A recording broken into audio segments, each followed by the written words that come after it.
Well, I think there's some things that are very important when you're playing a tough team in a tough place to play on the road. Maybe the best team we played to date so far.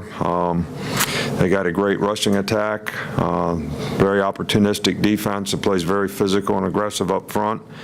Their offense has controlled the ball extremely well in most games and average 82 plays a game and do a really good job of running the football as well as making explosive plays. So got a great returner on special teams. So lots of challenging things for us to prepare for this week.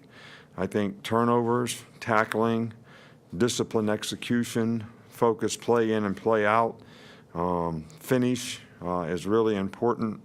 And you got to practice that way every day to be able to play that way when the game comes. And we've had a pretty good work week so far. And, you know, we just got to keep on keeping on and try to clean things up tomorrow so that we have a good chance to go out there and execute and play together and play a good game for 60 minutes.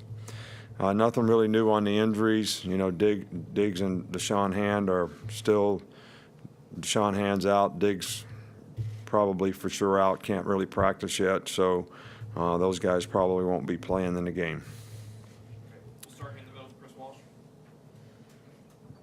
With the guys who are from Texas going back for the first time since the hurricane, do you do anything special with a trip like this, or is it really important to keep things business as usual?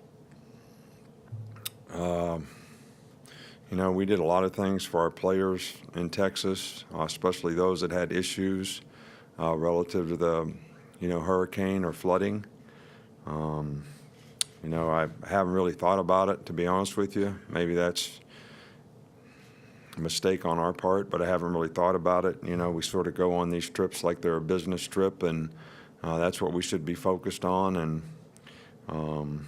you know, it's kind of like my dad used to tell me, you know, when I used to go to work at the station, my girlfriend broke up with me, so I was treating the customers bad. And he said, "What's wrong with you today?" And I said, "My girlfriend broke up with me." He said, "Well, you know, you got one problem, but if you keep treating the customers bad, you're going to have two more. I'm going to fire you, and then I'm going to whip your ass for getting fired.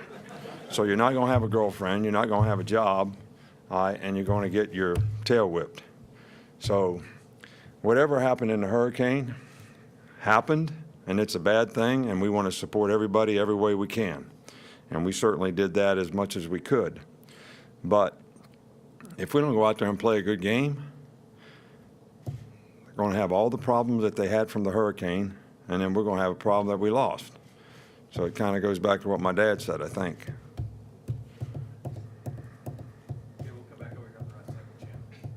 What have you seen from Texas A&M's pass rush? They've put up I think they've had 13 sacks in the last two games. What do they do well up front? Well, they're very athletic up front. They got some very explosive players inside. They got some really good speed rushers on the edge.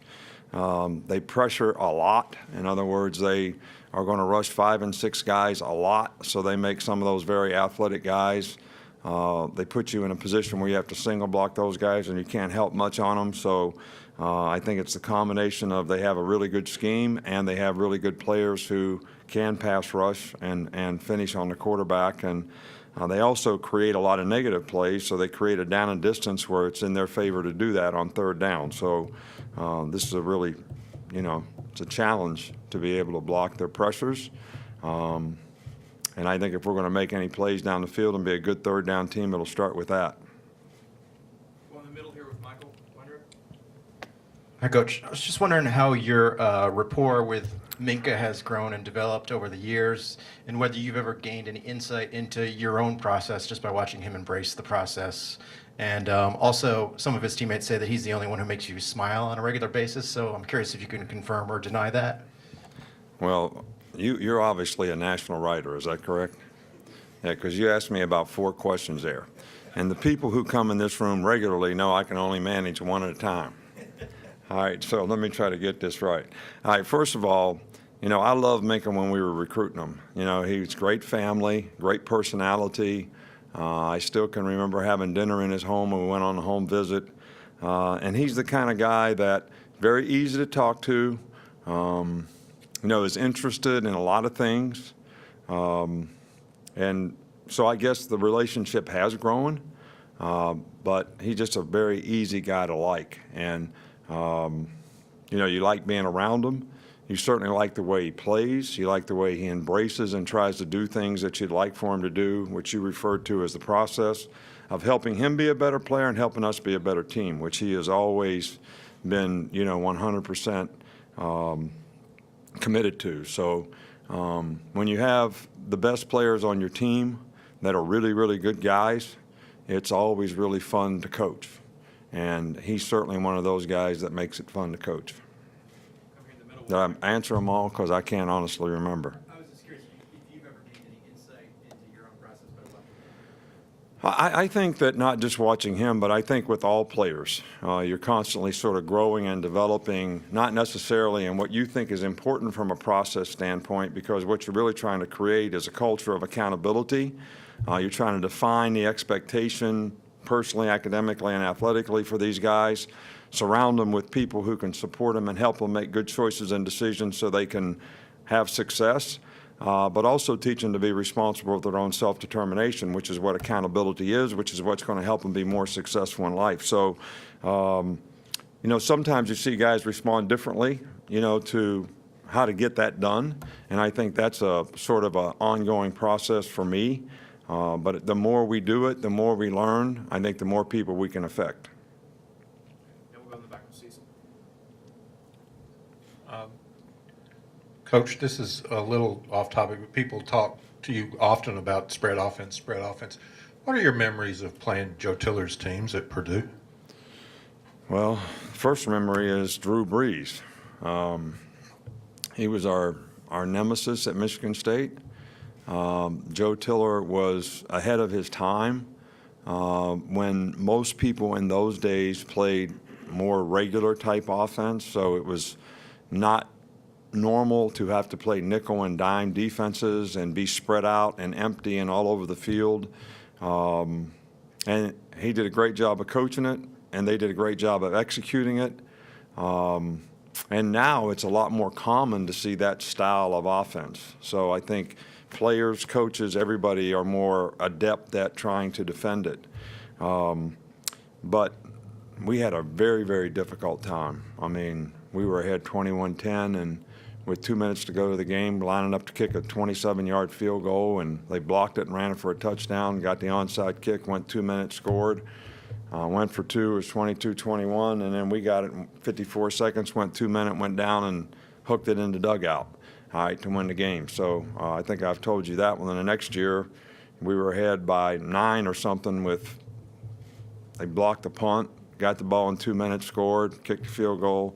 I mean, it was like, and it was obviously, Joe Tiller, his offense, and their ability to execute, but Drew Brees didn't hurt much. We'll come here with Michael in the middle. Just given the workload so far this season with the running backs, I guess how are they doing physically? How physically fresh are they? Great. I mean, they're all doing great. We work them hard in practice, and they all look healthy and try to keep them that way throughout the season. So they've done a good job, and this week we've got them some extra work because Texas A&M has really good backs. So a couple of them go over there and run against the defense, get a few more reps, get a few more turns, helps the defensive players play against really quality guys. And that's what we'll need to do a better job of tackling. We missed 15 tackles in the last game, which was a season high for us. And if we don't tackle better than that, we're going to struggle in this game. Back up front here with Mark. Just wondering how you've seen Texas A&M quarterback Kellen Mond progress over the season, and where is he at this point? Well, he does a great job for them. I think they've done a really good job of doing things that he can do, and he does a really good job of it. He's made some really good throws and been very productive in the passing game when they've asked him to do it. They do a lot of quarterback runs, and he has done a good job of making, I think he's gained 254 yards rushing so far this season. So he's done a good job with the quarterback runs, and to have that threat of a guy who can run the ball certainly complements the 3 really good running backs that they have that can run the ball as well. So I think he's done a really, really good job for him. Back left with Ryder. You guys have had a lot of young players play early. How unusual is that, and how beneficial it is for their long-term development? Well, it's not unusual at all. If you look at the statistics of how many players we play as freshmen here, we're in the top several teams in the country just about every year. This year, I will say that we have had to end up playing a few guys that we probably wouldn't have played if we hadn't had lost a significant number of guys at certain positions. So there's two ways to look at it. If they were ready to play, we play them. We need the help on special teams. But if they're not ready to play, then they need more time to develop, whether it's psychologically, mentally, physically, however it is. So if we have to play them before they're ready, that's not a good thing either. So, but some of these guys have done a nice job of progressing, especially on the defense, where we've had to play some guys because of injuries, and we'll probably have to continue to do that throughout the year. Last 2 years, Alex. I'm not sure if you're aware yet. Today, the Division I Council came down with a proposal with the staff sizes. I think a limit of like 30 for on-campus recruiting.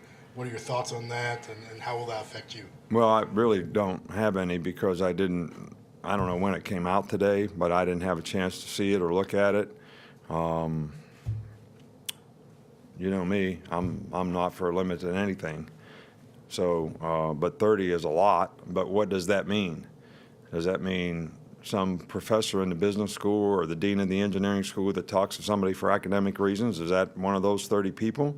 I mean, that's not fair to the student athlete. So is it just people that work in our department?